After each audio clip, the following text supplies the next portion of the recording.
Film ini bercerita tentang Wallace, seorang pria arogan yang menjalankan sebuah podcast bersama temannya yang bernama Teddy. Di podcast ini, mereka membahas berbagai hal kocak dan juga viral di internet. Dan kali ini, mereka tengah menonton sebuah video viral yang menunjukkan remaja yang sedang mengayunkan katana. Tetapi naas, remaja tersebut malah tak sengaja memotong kakinya. Saat melihat hal tersebut, bukannya prihatin, Wallace dan Teddy justru tertawa terbahak-bahak. Teddy berkata kalau dia kasihan padanya, tetapi Wallace justru berkomentar bahwa anak itu harusnya bersyukur karena videonya ditonton oleh banyak orang. Wallace berinisiatif untuk mengunjungi anak tersebut untuk diwawancara, dan terbanglah dia ke Kanada.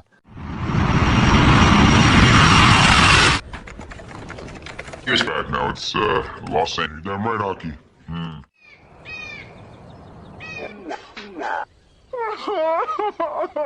Singkat cerita, akhirnya Wallace telah sampai pada alamat yang dia tuju. Tapi ternyata, anak yang tadinya akan diwawancara sekarang sudah tiada. Keluarganya berkata kalau dia bunuh diri, karena tak kuasa menahan ejekan dari orang-orang dan hidup dengan satu kaki.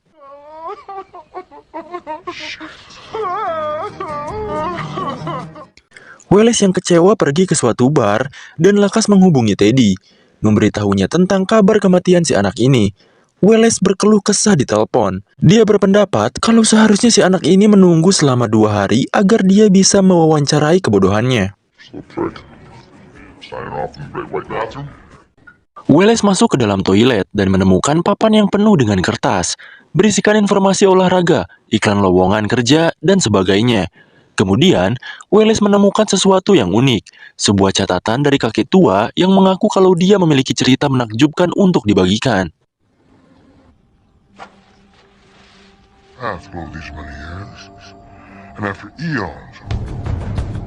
Wallace tertarik, dan dia pun berencana untuk menemui si kakek tua. Daripada pulang dengan tangan hampa, lebih baik dia memanfaatkan apa yang ada. Wallace mengunjungi supermarket untuk membeli minuman. Kemudian ia bertanya pada kasir yang ada di sana mengenai domisili Bifrost yang akan ia tuju nantinya. Dua kasir tersebut memberitahu bahwa tempat tersebut masihlah jauh, dan setidaknya butuh 2 jam untuk sampai ke sana. Wallace menyewa sebuah mobil dan melakukan perjalanan untuk mengunjungi si kakek tua dengan arahan dari Google Maps yang seadanya.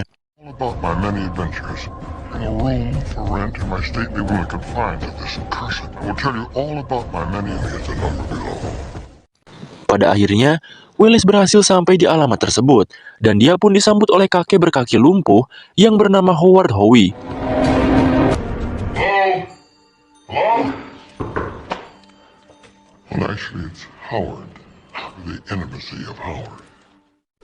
Setelah menyambut Wallace dengan ramah, akhirnya Howard mulai bercerita tentang pengalamannya. Dia bercerita bahwa dulu dia adalah seorang koki di kapal pemburu hiu.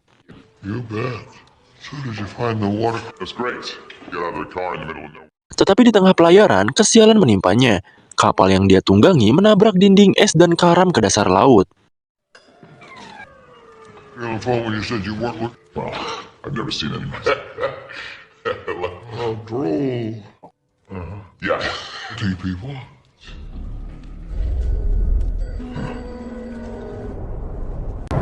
Dan ternyata, teh yang disuguhkan kepadanya sudah dicampur oleh obat bius. Tak butuh lama, akhirnya Wallace pun hilang kesadaran dan terkapar di lantai. Makanya cuy, kalau lagi di rumah orang asing yang jauh dari pemukiman, jangan berani ke sana sendirian. Seriously? This just feels gamey. Di dalam mimpiannya, Wallace teringat akan kenangan saat bercinta dengan pacarnya, Ellie. Di sini Ellie sudah mengingatkan agar Wallace tidak pergi ke Kanada. Tetapi Wallace bersikeras dan membantahnya. Are you serious? Dickhole who used to make bad aims.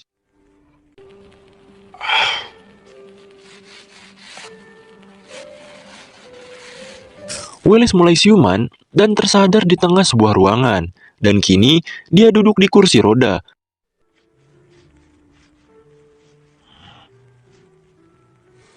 Here you go. Howard menyapa dan memberinya minum. Kemudian bercerita kalau Wallace tidak sadar karena digigit seekor laba-laba, hingga kakinya bengkak seperti gajah.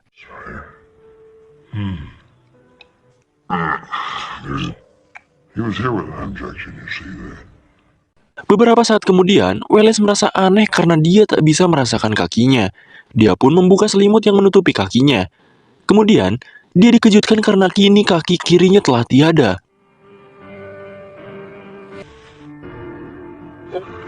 Holy shit! The hospital's... Best if you recuperate. Si pria tua beralibi bahwa kakinya memang perlu diamputasi karena digigit laba-laba tersebut. Tetapi tentu saja, fakta ini sulit untuk dipercaya. Talk to him and I can ask. Yay!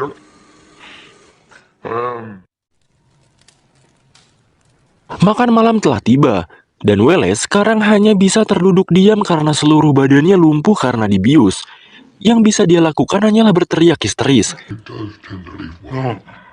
You fucking psycho! Tetapi kemudian, Howard yang kita anggap lumpuh malah berdiri dan menamparnya. Let me out, you old... Help me out! Howard mulai mengungkapkan rencananya, cuy. Dia berkata kalau dia akan mengubah Wallace menjadi seorang walrus. Mendengar hal ini, tentu saja Wallace yang sudah panik kian menjadi-jadi. There'll be no sound of a human. Please, be not Baxter.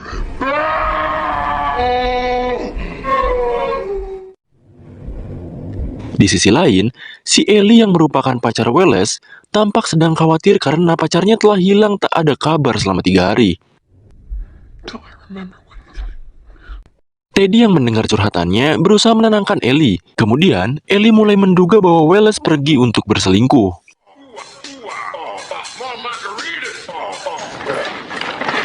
Wallace terbangun oleh deringan ponselnya. Ia maju dan berusaha mengangkat panggilan yang masuk. Tetapi panggilan tersebut berhenti sebelum dia sempat meraihnya. Wallace mencoba menelpon balik, tetapi tak ada jawaban dari kekasihnya itu. Setelah meninggalkan voice note, kemudian Wallace mencoba menelpon Teddy.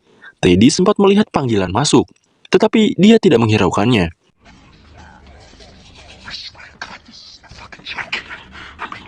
Iya kawan, dirimu sekarang sedang terperangkap di rumah seseorang psikopat gila, sementara pacarmu selingkuh dengan temanmu sendiri.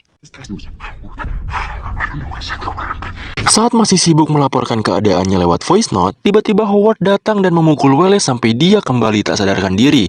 Esok harinya, Ellie memeriksa ponselnya dan menemukan banyak panggilan tak terjawab dan juga voice note dari Wallace. Dengan segera dia menunjukkan voice note tersebut pada Teddy.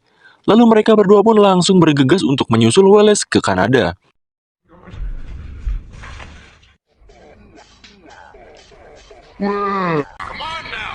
Sementara itu, Wallace sedang dioperasi oleh Howard untuk diubah menjadi walrus.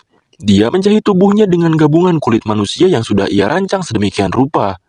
The government are reclassifying you until for the next 5.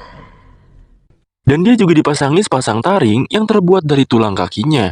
Setelah menjalani proses yang cukup lama, akhirnya Howard berhasil menyempurnakan karyanya. Wallace sudah berubah menjadi walrus sepenuhnya. Dengan tanda kutip tentunya. Kemudian, Wallace pun diajak oleh Howard untuk berenang dan beradaptasi dengan tubuh walrusnya.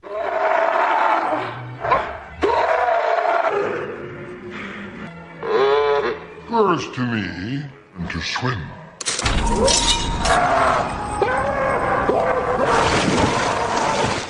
Walrus diseret ke dalam kolam.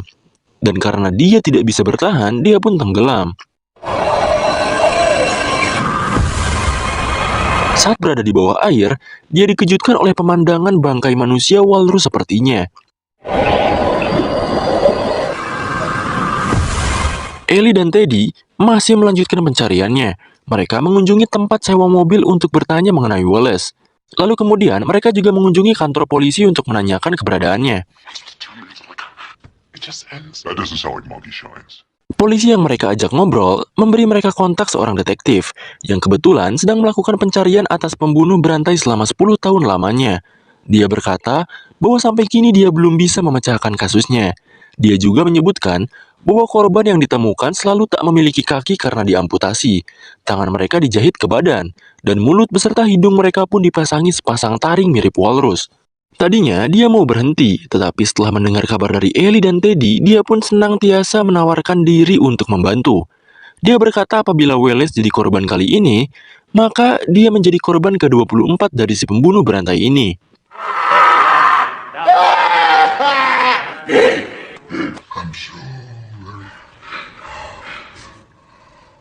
Adegan berganti pada Howard dan Wallace yang telah disulap menjadi walrus. Howard bercerita bahwa saat dia tersampar, dia terpaksa membunuh dan memakan anjing laut yang membantunya demi bertahan hidup lebih lama. Karena itulah, dia merasa bersalah pada Mr. Tas atau si anjing laut dan berusaha membangkitkannya kembali melalui eksperimen gilanya ini. Lala the Nut.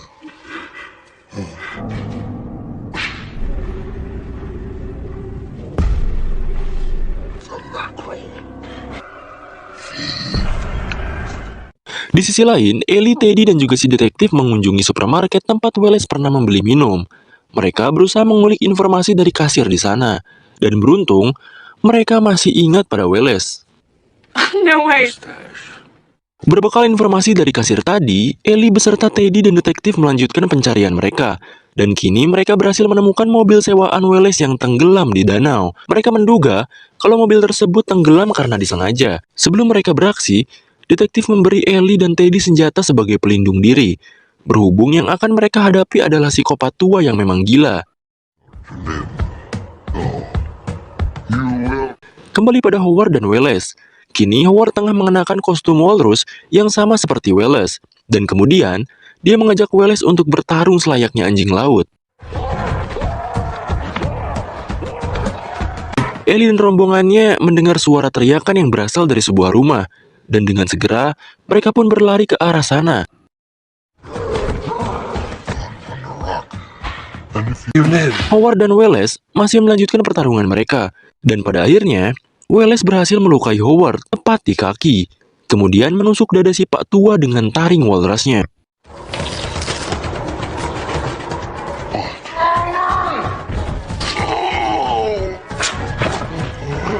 Wallace berhasil mengalahkan Howard.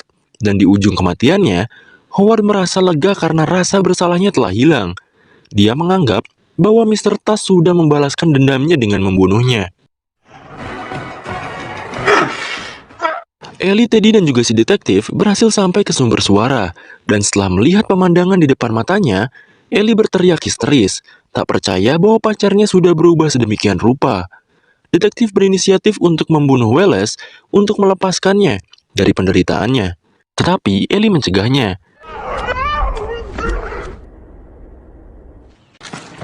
1 tahun berlalu, Ellie dan Teddy tampak mengunjungi sebuah kebun binatang tua yang sepi, atau bahkan tidak ada pengunjungnya sama sekali. It's Ollie. Rupanya, Wallace yang dulu dibiarkan hidup kini menetap di sana. Ellie kembali mengenang masa-masa indahnya bersama Wallace, dan untuk yang terakhir kali, dia berucap bahwa dia mencintainya. Setelah memberi Wallace ikan mentah, Ellie dan Teddy yang kini semakin dekat pun pergi meninggalkan Wallace. Wallace yang kesepian kini sudah tak berdaya. Dia hanya bisa menangis dan mengeluarkan erangan walrusnya. Film pun ditutup. Kalau gue jadi Wallace, udah jelas gue mending mati dibunuh sama si detektif daripada hidup sengsara jadi hewan jadi-jadian. Ya, jadi begitulah ending dari film Tas.